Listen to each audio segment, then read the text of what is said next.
everybody. This is RJ Allen, and today I am with Wendy Cronk. Wendy, what's your career? I'm a certified physician assistant. Wow. Now, what is that? A physician assistant is what they call a mid-level. Basically, if you go to RN school, it's 4 years. If you go to medical school, it's 8. A physician assistant is 6 years of education. It's a degree plus a specialty certification that turns into a master's. So, the name is physician assistant, but right now they're trying really hard to change that to physician associate, because I'm not actually an assistant to a physician. I practice with my own practice and my own set of patients, and I work with physicians and other physician assistants and nurse practitioners. Okay, so do you have your own practice? Is that what I heard? Yes, you can have your own panel of patients. Currently, if you want to hang your own shingle as a physician assistant and run your own practice, you have to own it with a physician. Okay. But I work for a corporation. I work for Kaiser Permanente. So I do have my own panel of patients, but they belong to Kaiser. Right, exactly. Okay, so you can see patients, you can write prescriptions, yes. You can do everything basically that a doctor can do. What's the difference? The difference is mostly in the education. I was given a 2 years education to be a physician assistant beyond my degree. And whereas a doctor is usually a doctorate degree and then 2 to 6 years of education, depending upon specialty. So kind of the difference between the two of us is they have a higher level of practice. They do have more in-depth knowledge. I always like to say I know a little about a lot. So I know enough to make diagnosis and prescribe medications and so forth. But I can be a first assist in a surgery, but I could never be the surgeon. Okay. That's the basic difference. All right. So doctor has more education, but I would assume, just to add a little background, Wendy and I go way back. Now she lives in Washington State, and I'm here in North Carolina. So we are way across the country. But we met in North Dakota when both of our parents were military, and we were in middle school, and that's how we met, and we were great friends, and we were always been great friends. And then when technology finally got to social media, a bunch of us from our middle school days all got together. And then all of a sudden we were like, we remember each other from middle school, and boom, now we're adults with kids of our own, and we get to see each other and stuff, which is really cool. And Wendy is our first interview on career choices. So thank you so much for being able to be that first interview. I am honored to be here, and I would just love to see more people go into medicine and have a passion for medicine and know that it is a great career option with a lot of choices and a lot of avenues that you can take. Now my wife is a nurse. She's got a master's in nursing. Now she was a CNA, CNA 2, ADN, BSN, and now MSN. Now, for those of you who don't know that, look it up, because that's a lot of stuff in nursing. But it's basically based on education levels, like a physician's assistant. So there are a ton of different fields in the medical field, and your minimum is 6 years of education. Is that right? That's correct, to become a physician assistant. But I wasn't always a physician assistant. I went to college for 2 years out of high school. I became a respiratory therapist, which is a 2-year or a 4-year education, but I had a 2-year education. I had to pay my way through college hook and crook and taking every class I could after work. And so being a respiratory therapist afforded me to make enough money to fund my education to become a PA. So most PAs come from a medical background. In my class, we had paramedics, physical therapy assistants, LVNs, respiratory therapists, EKG techs. We came from a wide variety background to go to physician assistant school. That is pretty cool. So I guess like many careers, you start at one level Mhm. and then you just kind of work your way up. Very few, I would assume, go to school and say, hey, I'm going to be a physician's assistant. They go to school, get a 2-year degree or a 4-year degree, work, and then go to physician's assistant school as you're doing other things. I'm assuming like a lot of different Correct. medical careers. Yes. You kind of get Um, in and get a taste, and then you realize, like, hey, I want to call the shots, or I'm smarter than the next guy who's giving me orders. So you kind of work your way up. There are, you can go into physician assistant school right out of college. There are colleges in the US that only require a bachelor's of science before you go into PA school. A lot of PA schools, since being a physician assistant was founded back in the 70s after the Vietnam War, the people that were medical corpsmen out of the Navy basically had all of this knowledge and all of this training through the military, and they came back to the US and they weren't physicians because they didn't have the education, but they definitely had a lot of knowledge. So Duke University took it upon themselves, took the okay, now first wait a four. minute. Wait a Yes. minute. Duke University. Where's Duke University, guys? North Carolina, right down the Whatever. road Yes. from where I live. Okay. So we're talking North Carolina. Okay. That's pretty cool. I did not know that. Yes, they did the first 4 physician assistants. They took these men that had all this massive knowledge and background in medicine, but weren't formally trained, and they created the first PA school. So sometimes you do have to be medical to get into PA school, but that can be almost anything. You can work as a CNA like your wife did. You can work in medical records. You can work, as a receptionist. Most PAs are created off of making basically a leap from another medical position. But the awesome thing is there are schools that don't require that. It's just a little tougher when you start out if you don't know, a lot of medical background. All right. So a lot of my students, they're I'm assuming students all over the country in high school or even in college are want to go into a medical field. There's a lot of people that go into the medical field, and there's all types of different salaries. So what they want to know is just an average, again, not your salary, but an average, like maybe starting salary, ending salary, middle salary. What is the what's the pay?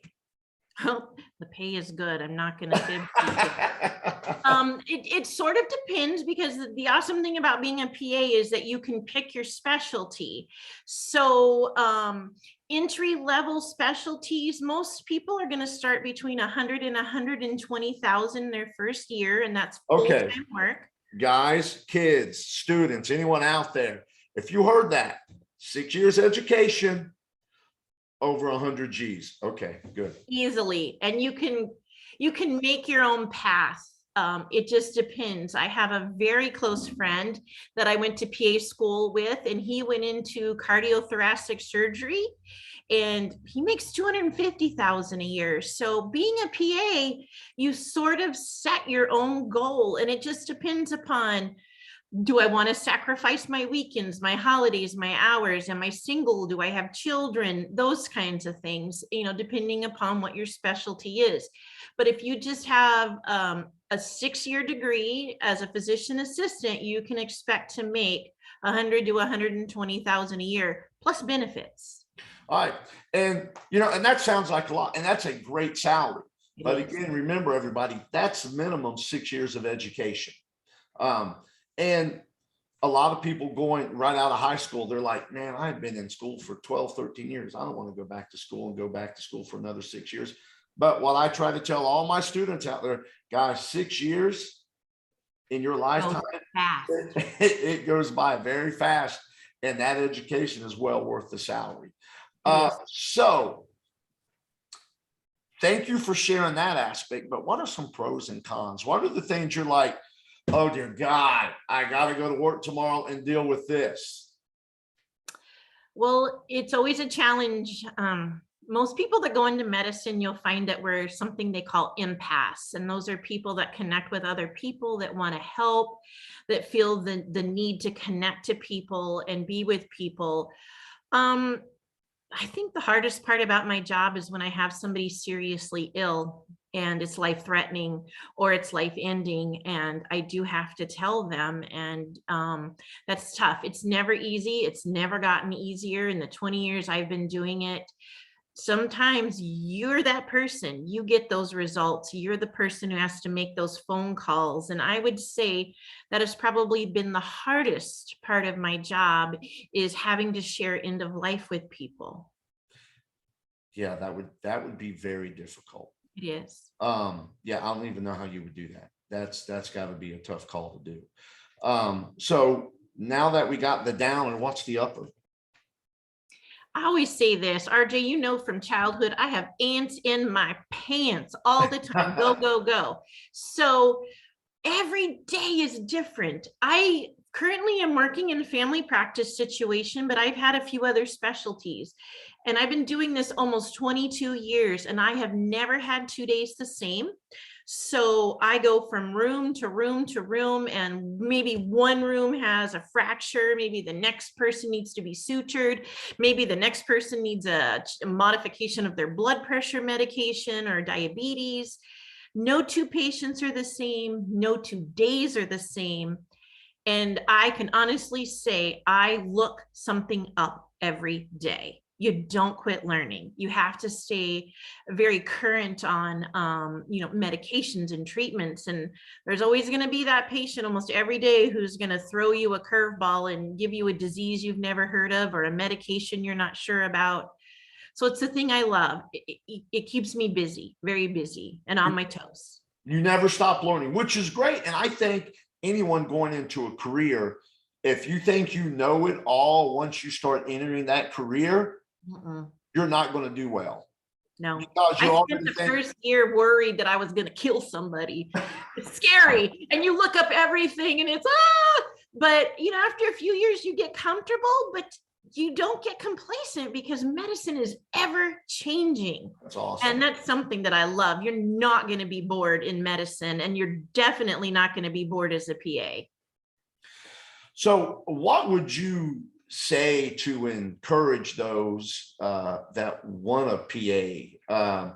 Because I mean, 6 years to me and you, 6 years is that. Yeah. But to someone who is 18, who just finished high school, I mean, I remember getting out of high school going, oh, I got 4 more years of college. Are you kidding me? This Yes. sucks. But it goes by fast, and trying to tell students how fast it goes by. So what are some encouraging words you have to help? Well, first of all, my mother always told me if it was easy, everybody would do it. So true. If it is in your heart, it is a calling to you, it is a passion for you, you're going to do it. It's one day at a time, one class at a time. And if you're not capable of paying for school all up front, like I was unable to, and I know you were, I would take 2 classes some semesters and work, and 3 classes some semesters and work. It took me almost 9 years to get that 6-year degree, but it did go by very quickly because you're still going to have a life going on around you. You're probably still going to work and have your friends and so forth. So just take one step at a time and know that it's worth it. This job is recession proof. You're never going to get laid off, ever. And if you're not happy in your current situation, statistically, for every 1 PA, there are 7 job openings. So if you're somewhere you don't care for the people or the clientele, apply something else, do something else. If I was in emergency medicine for a lot of years, and now that I'm in my twilight years of my career, I switched to family practice because I wanted to have weekends and holidays off. So, and work only during the day. So just know that the sacrifice is made up front, but you will have a lifetime of not having to worry about where your next paycheck is coming from, or if you're going to have a job, or if you're going to be laid off. That doesn't exist in this world. Wendy, thank you so much for joining us. It was so good to see you again. As I told you, It's I am awesome. honored to be here. I wish I could go back in time and take some photographs of where I lived and what it took to get here. For the people that are out there, I didn't have a college fund. I lived in a mobile home. I grew up in a mobile home, and none of those things matter because education will take you anywhere you want to be in life. I'm very blessed, very, very blessed. And I'm so happy with this career. And when people say, would you do it again? I say in a minute. And that's 22 years doing this. I would do it in a minute all over again. All right, so you brought me to another question. I'm sorry. Okay.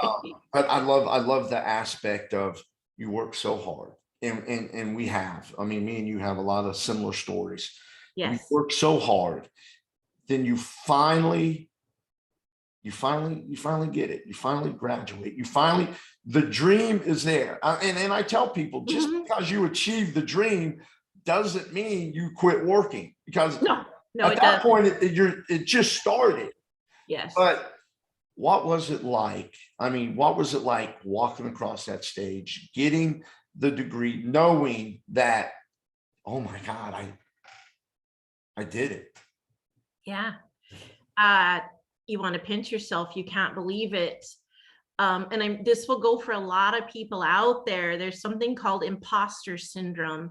And that is where, even though I still gather with other people with an education like mine and that are like-minded like me, I still pinch myself and think, am I here? Am I really here? Do I belong here?